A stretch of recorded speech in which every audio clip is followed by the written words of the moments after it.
Hello, welcome to the Dons Trust Election 2024 Meet the Candidates. My name is Graham Stacey, and in this session, we are meeting Alex Folkes. Hi, Alex. Hi, how are you doing? Yeah, very well, thank you. Just to kick off, if I could give you 2 minutes to please tell us a bit about yourself and why we should vote for you. So I'm Alex Folkes. I have been a fan of Wimbledon and then AFC Wimbledon since about 1986 or so.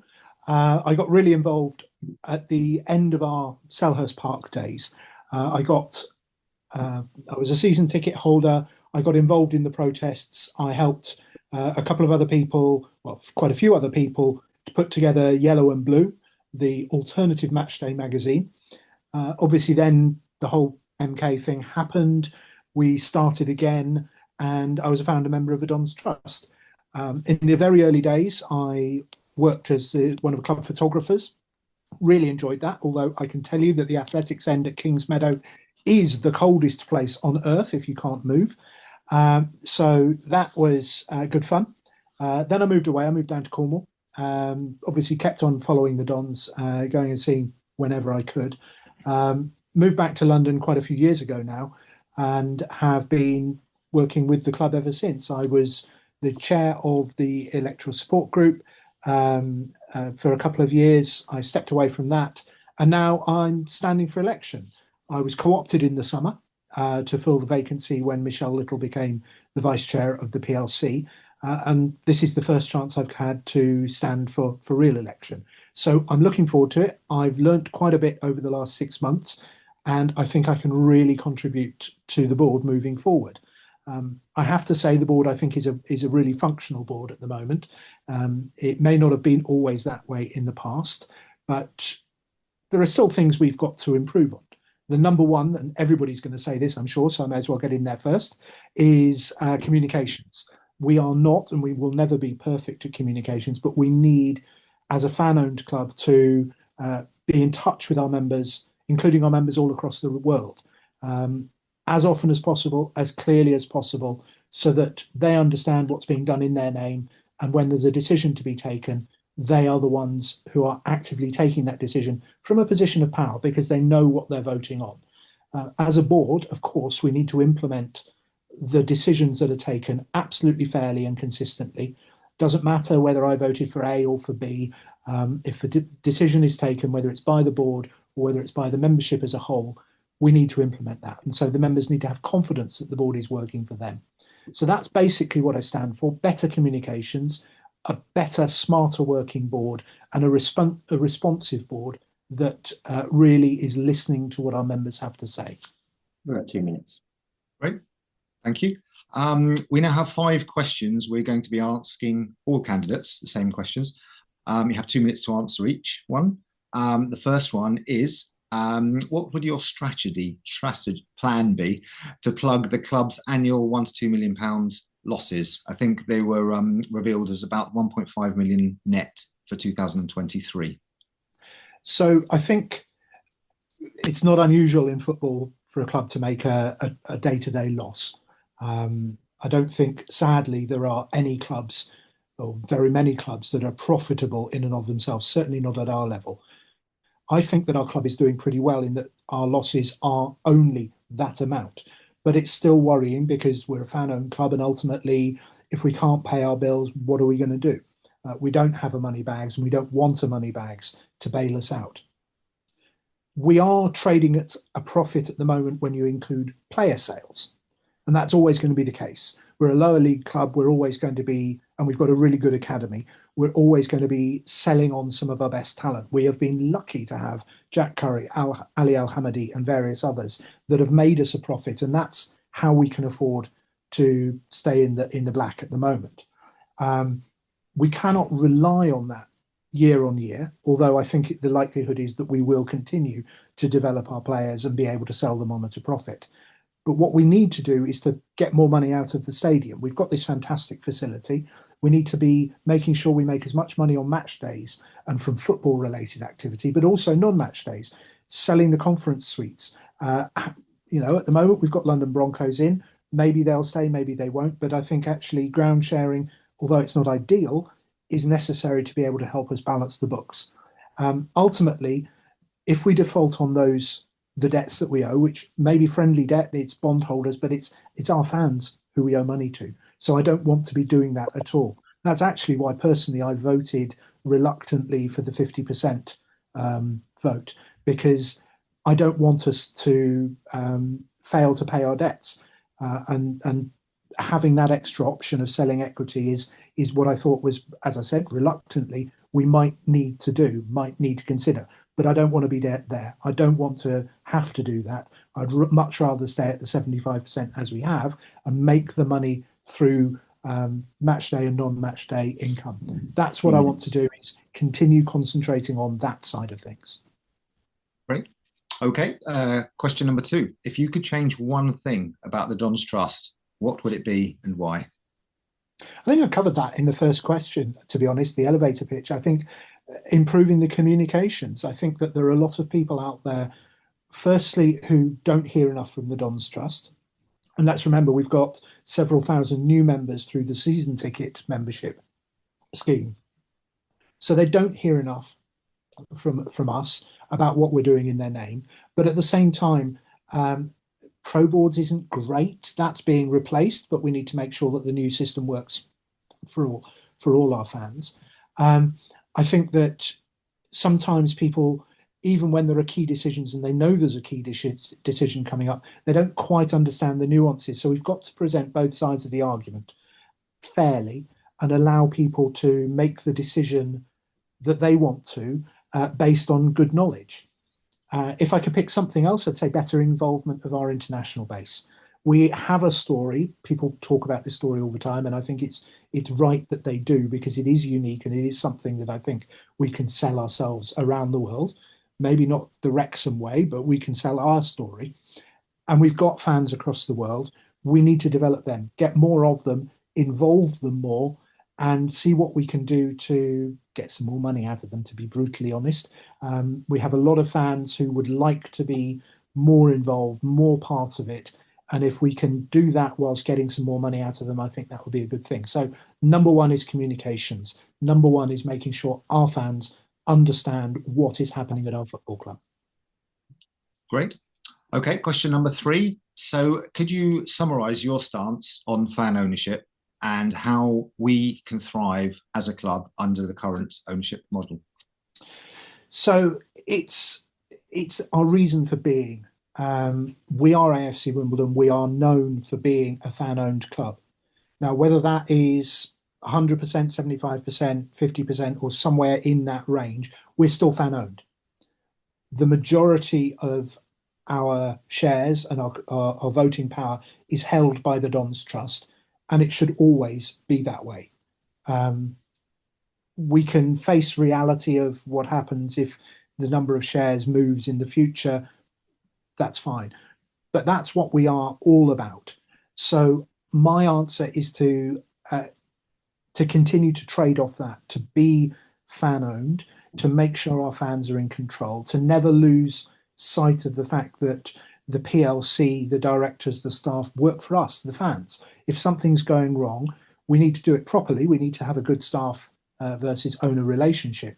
But we need to be able to tell people, this is not quite working, right? Can we fix it? And have that control. That's something that doesn't exist in most clubs in the UK. You might send a letter, you might send a communication to the chief exec, whether you hear back or not, whether anything is ever done about it. At least with us, you can go to the kiosk at every home game and you can find a member of a Don's Trust board and you can say to them, this isn't working, what are you going to do about it? We need to make sure we're responsive. We need to make sure those members get an answer. If something cannot be done, we need to explain why. But that's our feedback mechanism, and I think it works mostly pretty well. The final thing I'd say on that is that we have this bill going through Parliament at the moment, the Football Regulator Bill. That has the potential to absolutely change the way football is governed and football finances work. And I think that's a really good thing potentially for us as AFC Wimbledon. It's not going to change everything in the next year or so, but down the line, I think it will stop parachute payments. I think it will lead to a decent redistribution of money from the Premier League down the pyramid. And we as a well-run club, are bound to benefit from that. So maybe it'll even be enough to wipe out that £1 to £2 million trading deficit each year. But I think it's a good thing, and we as a club and as fans need to be supporting it all the time. Great, thank you. Question number 4, going back slightly to the trust's standing amongst members. How do you see that, and how would you seek to improve that relationship? I think a lot of members have problems with the trust. That's fine. That's a membership organisation. People always moan, and moan isn't a pejorative word in this sense, because they have every right to have their say, and we need to listen to them. We need to act and respond to it. I've said that communications aren't brilliant. I don't want to go over that again, but I think that's one aspect. I think that we as a club have achieved a huge amount. The first thing we did was obviously get back into the league. We've got back to Plough Lane. We haven't quite paid off that debt yet, but that's obviously the second big stage. The third big stage is getting sustainable promotion. I want to see us as a sustainable League One club in the next 2 to 3 years, and I want to see us in the Championship in a realistic timescale would be probably 5 to 7 years. That's what I think that we can do as a club, and we as a board need to articulate that. We've got this new strategy document. What the members have seen so far is a summary, because the full document has a whole load of what are unfortunately confidential figures in there. I think that we need to sell a bit more of that and explain in a bit more detail how we're going to get there, so that fans can not just see nice ambitions on paper, but they can see a realistic way that they can get behind. But I don't pretend we're always going to bring everybody with us every step of the way. There's going to be these debates, and that's healthy. We want to be challenged. We don't want to have some sort of ideology that everybody signs up to in every single respect. We want to have challenge. We want to be asked, why are we doing this? And if we get it wrong, we need to be told. And we need to have that opportunity to fix it. And we need to show as a board that we can and we are fixing it.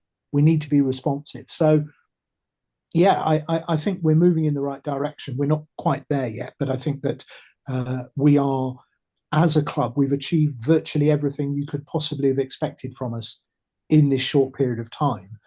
If you do expect more, I think you're being a little bit unrealistic in terms of football. But no, we've made mistakes. We will continue to make mistakes, and it's up to the members, the owners, to challenge us and to hold our feet to the fire on those things. Great. Okay, question number 5. You're obviously standing for election. Do you believe that the Dons Trust board is elected to make decisions for the members, or are they elected to listen to the members on an ongoing basis? And following on from that, would you be looking to consult members more or less as a board member? I think I think we're meant to be doing both of those. We need to be listening to members. We need to have these regular surveys, which are informal. They're not binding, but I think that we have the one about things like alcohol sponsorship and gambling sponsorship and so on. I think a board needs to have a very good reason to go against a clear decision or a clear will from the membership on things like that. So lots more surveys. When it comes to a big vote on something, as we're having at the moment, and we're recording this before the result of the 50+1 and the SRA vote is known. But when it's a big decision like that, of course we need to go to the membership and we need to ask them. And I think actually having pretty high thresholds in place to avoid decisions being taken by a small minority, especially decisions being taken without full information, I think those thresholds are a good thing. So we need to be doing that.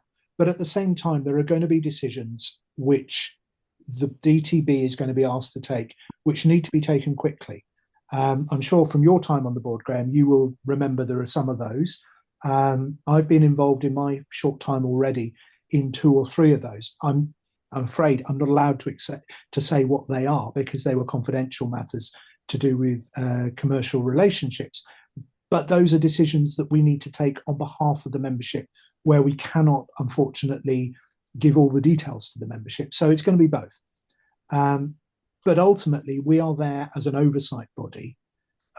It's the PLC that runs the club day to day and the staff that run the club day to day. And that's as it should be, because we can't be getting involved in absolutely everything. We're all volunteers. So I think that it's that mix of all three. We're the oversight body. We do take some decisions that we can't explain to the members all the time. But a lot of the time, we need to be asking the members, what do you think about this or that? And plan for the future on that basis. Okay, thank you. Right, that's the 5 questions we'll be asking everyone. We're also asking each candidate one question directly related to your manifesto. And for this, you have 3 minutes to answer. So, in your manifesto, you say you would support the volunteer base with a permanent volunteer officer. So, could you just talk us through why that's needed, what it might cost, and what the benefits would be? So, since we started as AFC Wimbledon, since we went to Kingsmeadow, we've relied on volunteers for a huge amount. At Kingsmeadow, we had volunteer stewards, we had turnstile operators, golden goal sellers, a whole plethora of things. I was a volunteer as a club photographer. Many people gave their time, gave their effort in order to support the club. Since we moved to Plough Lane, and indeed since we went back into the league, certain things can no longer be done by volunteers, like the stewarding. They have to be registered and so on. But we still rely on volunteers for a lot of the work that happens. And that's absolutely fundamental, not just to our ethos as a fan-owned club, but also to how we save money, because volunteers, by definition, they're not paid. They save us a lot of money. There's also the volunteers who have very specific skills that we cannot afford to have on staff. So if we need somebody to provide us with a particular bit of legal advice, for example, we may have to go out and consult and pay a lot of money to a lawyer for that legal advice.